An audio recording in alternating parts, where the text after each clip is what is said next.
बोले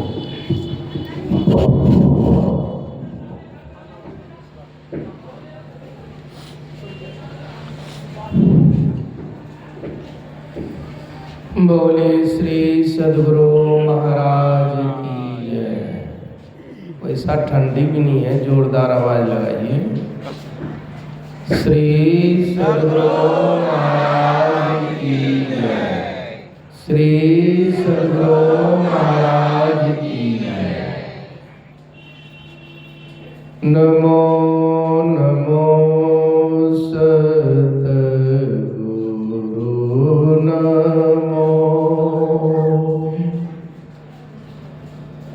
जासन को न आन,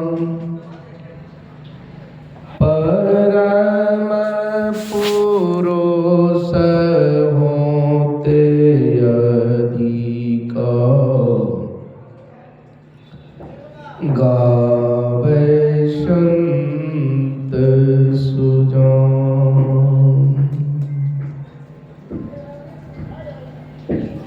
परम पूज्य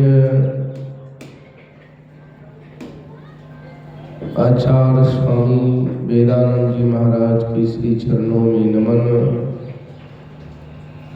परम पूज्य स्वामी जगपरानंद जी महाराज के चरणों में नमन। तीर्थों को शोभित करने वाले अर्चनीय वंदनीय पूज्य महात्मा गणों के चरणों में नमन। नमन है इस साधना शिविर में आए हुए साधकों को,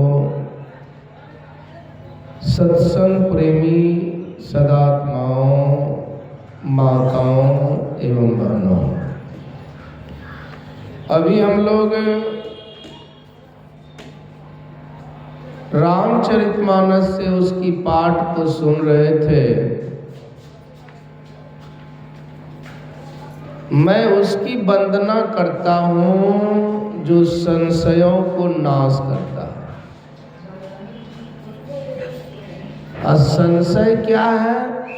तो कबीर बाबा कहते हैं, संशय नदी आगरी बहती, विषम धार जल जोर, क्या मनमा गाफिल सोबे यहमा मोरना तोड़। संशय कब होता है? प्राणी को अज्ञानता में, अंधकार में। क्योंकि अंधकार में कुछ दिखाई नहीं देता।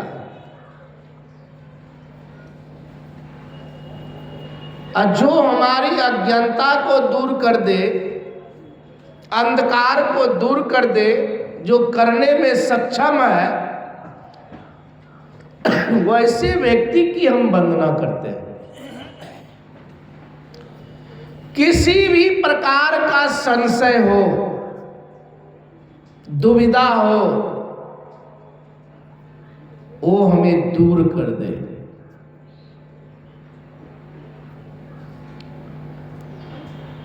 इसलिए वह कौन होते हैं? तो तद्विद्धि होते हैं, तत्वज्ञानी होते हैं। अपना पहले कल्याण कर लेते हैं, तब संसार के कल्याण करने के लिए उतरते हैं। आप लोग सुने होंगे, भगवान महावीर के समय में एक राजा हुए थे, राजा परचुदंड।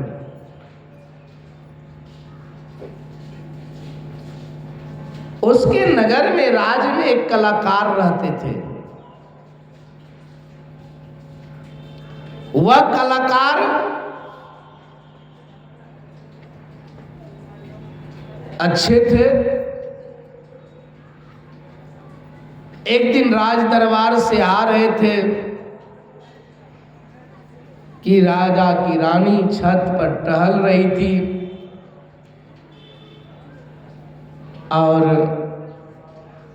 रानी देखने में बहुत सुंदर थी। कलाकार ने एक बार एक झलक उस रानी को देखा और सुंदर सा फोटो बनाकर राजा के दरबार में हाजिर कर दिया। उस फोटो को देखकर राजा बहुत प्रभावित हुए, लेकिन फोटो को गौर से देखते देखते देखता है कि रानी के जांघ में तिल का दाग का उभार है। राजा ने देखा था तो उसको लगा कि एक गुप्त अंग जहां ढका हुआ रहता है, ये कलाकार ने कैसे उभार कर दिया। जरूर इसमें कोई गड़बड़ है। शंका हो गया, और शंका तो बहुत खराब होता है। शंका किसी पर हो जाता है। जब जामदग्नि को रेणुका पर शंका हो सकता है, जिसमें उसकी योग्यता था मुर्दा को जिंदा बनाने का, वैसे व्यक्ति के अंदर में शंका हो गया। तो वो शंका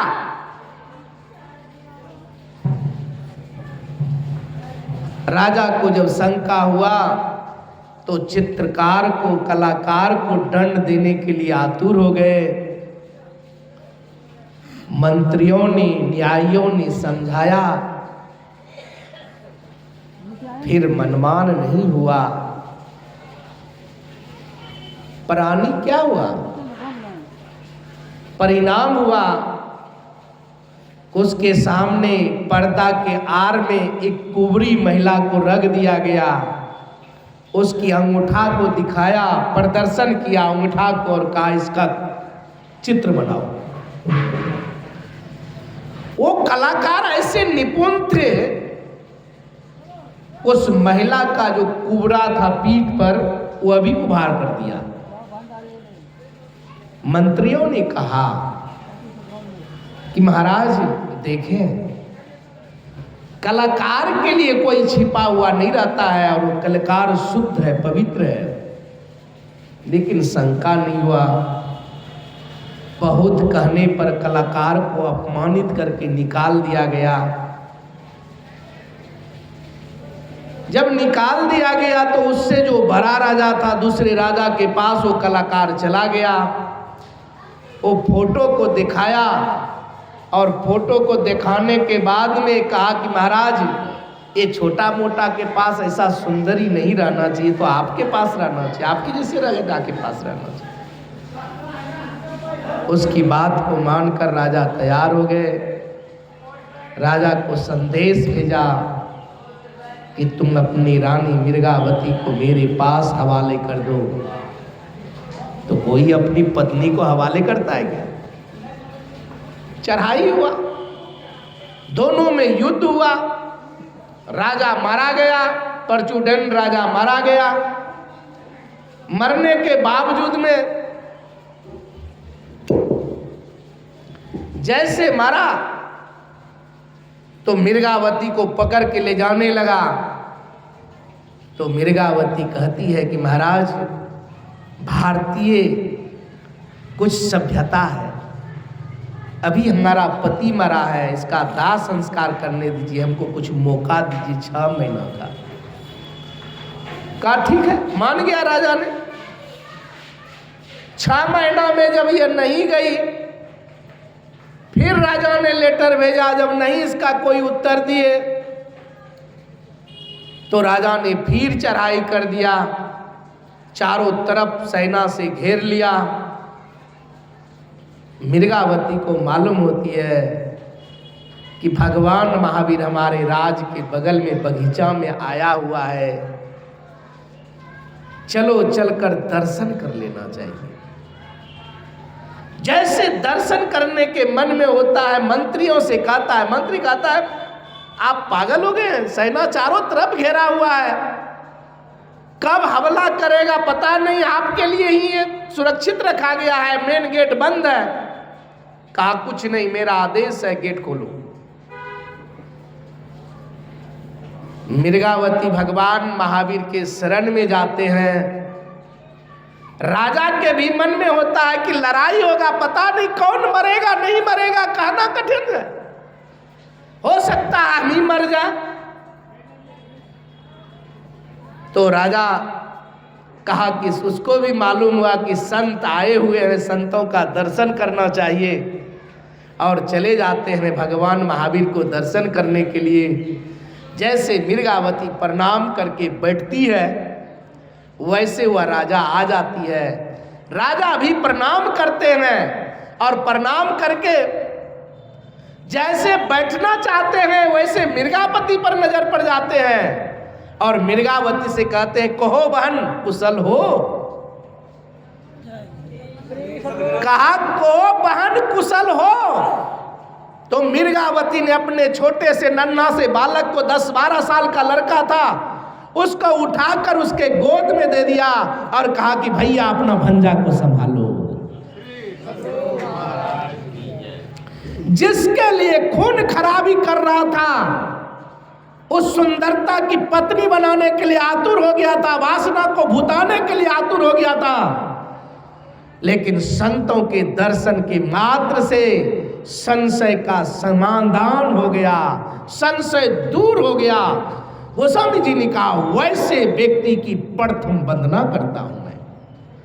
प्रथम महिषुर चरना, अमोह जनित संशय सब हरना।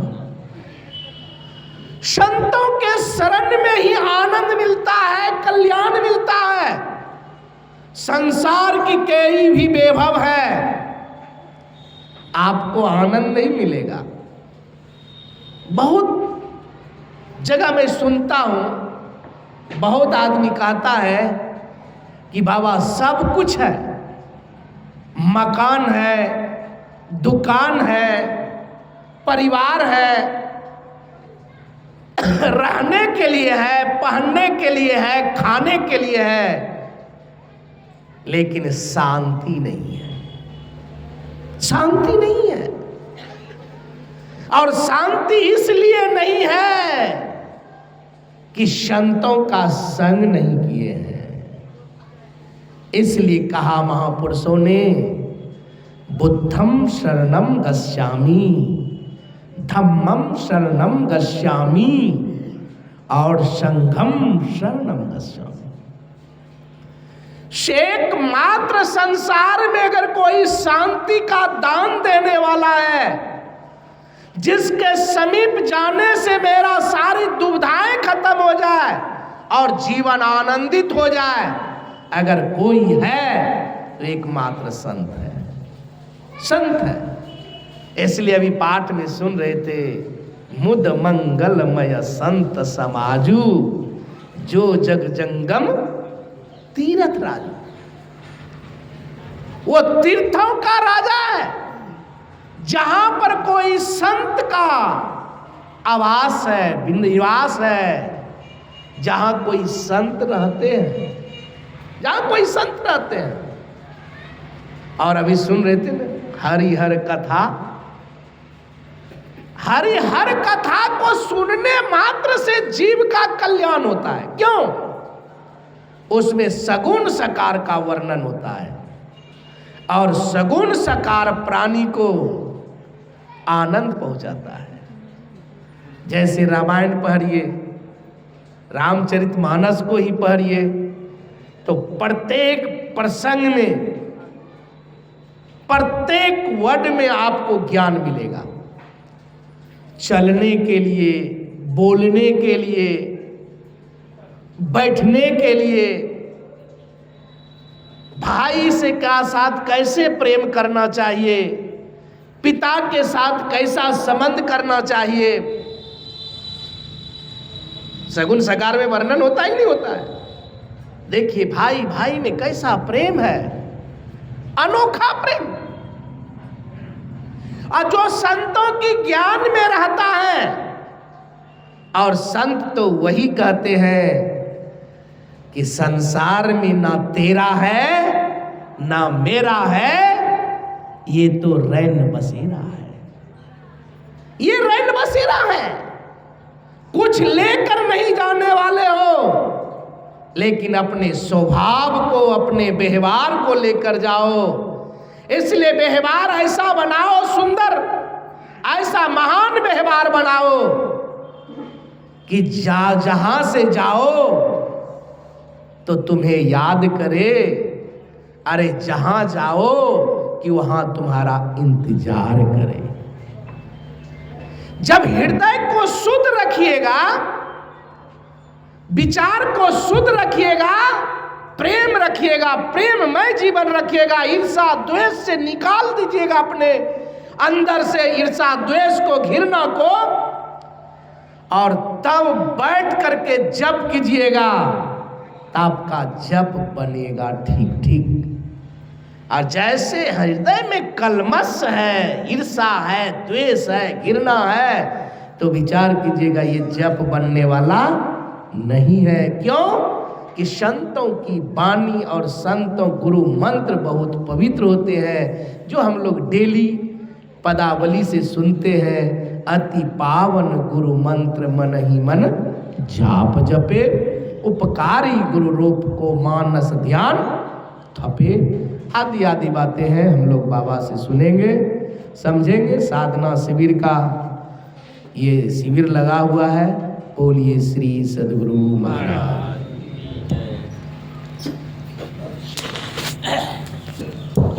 श्री सद्गुरु महाराज की जय। बड़ा ही सुंदर ढंग से पूज्य स्वामी राममूर्ति जी महाराज समझा रहे थे। ध्यान करना बहुत बहुत जरूरी है। जब तक ध्यान नहीं करेंगे